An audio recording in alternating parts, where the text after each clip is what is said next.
네, 뉴욕 증시 마감 상황 살펴보는 김선영의 인USA SH인베스트먼트 김선영 연구원과 미국 현지 연결해서 얘기를 들어보도록 하겠습니다. 연구원님 안녕하십니까?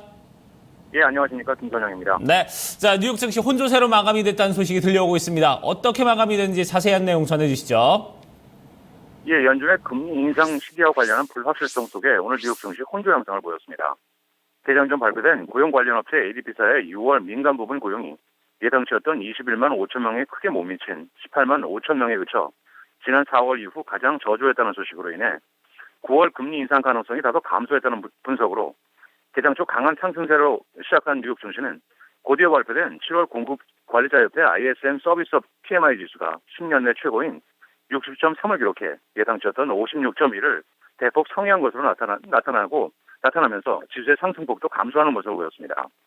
한편 다우지수의 구성 종목이며 세계 최대의 미디어 그룹 월트 디즈니가 강달러로 인해 분기 매출이 예상에 미치지 못하고 연간 전망 역시 다소 보수적으로 제시하면서 오늘 9%가 급락한 것이 장중 큰 하락 압력으로 작용했으며 지난주 원유 재고가 예상보다 큰 폭으로 감소했음에도 불구하고 휘발유 재고는 늘었다는 소식에 WTI 국제 원유 가격이 오늘 또다시 1.5%가 하락해 45달러 10센트 선에서 마감된 것도 오늘 증시에는 부정적이었습니다. 업종별로는 애플이 오랜만에 소폭이나마 반등하면서 IT 업종이 일제 강세를 보인 것을 비롯해 금융, 운송, 반도체, 유틸리티, 태양광, 담배, 외식업종 등이 상승했던 반면 미디어 업종을 비롯해 주택건설, 에너지, 금광업종은 하락했고 마지막으로 10년 만기 국채금리는 어제보다 상승한 2.268%의 거래를 끝냈습니다. 네, 자 이렇게 증시 마감 상황 저희가 살펴봤습니다. 자 이슈와 이제 특징 종목들도 좀 살펴볼 텐데요. 자 증권사 바클레이즈가 이 중국 경제의 가장 큰 위험은 주식 하락이 아니라 부동산 붕괴 위험이다 이렇게 얘기를 했다면서요.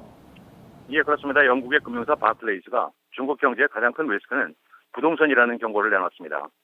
바클레이즈는 보고서를 통해 중국 경제에서 부동산이 차지하는 비중이 다른 나라들과는 비교되지 않을 정도로 높은 수준이라면서 이것 때문에 부동산 시장이 증시보다 더 큰 리스크라고 지적을 하고 있는데요.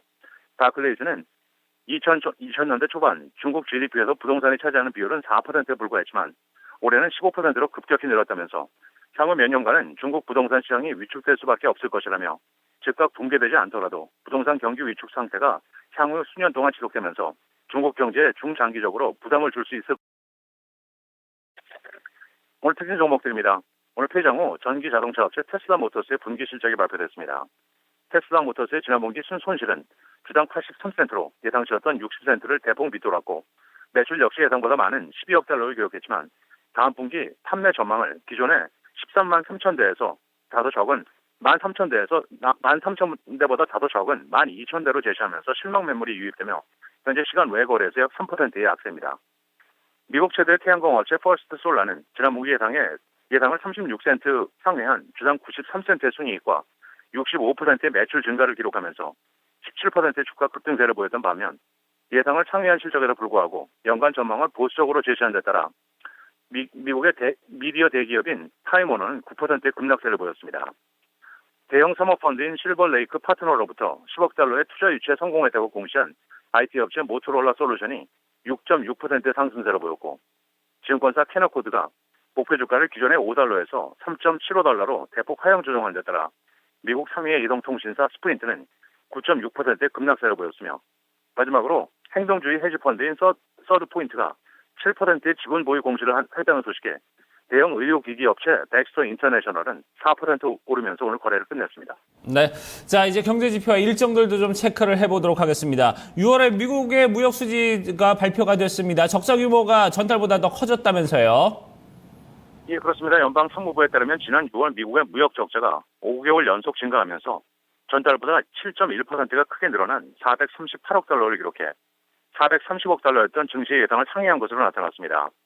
2월 중 식품과 자동차 수입이 크게 늘어나면서 총 수입은 1.2%가 증가한 2,324억 달러를 기록했던 반면 달러화 강세로 인해 수출은 0.1%가 줄어든 1,886억 달러에 그쳤고 지역별로는 유럽연합에 대한 수출이 2.3%, 캐나다에 대한 수출이 0.1% 각각 줄었지만 대중국 수출은 10.6%가 급증하면서 눈길을 끌고 있습니다.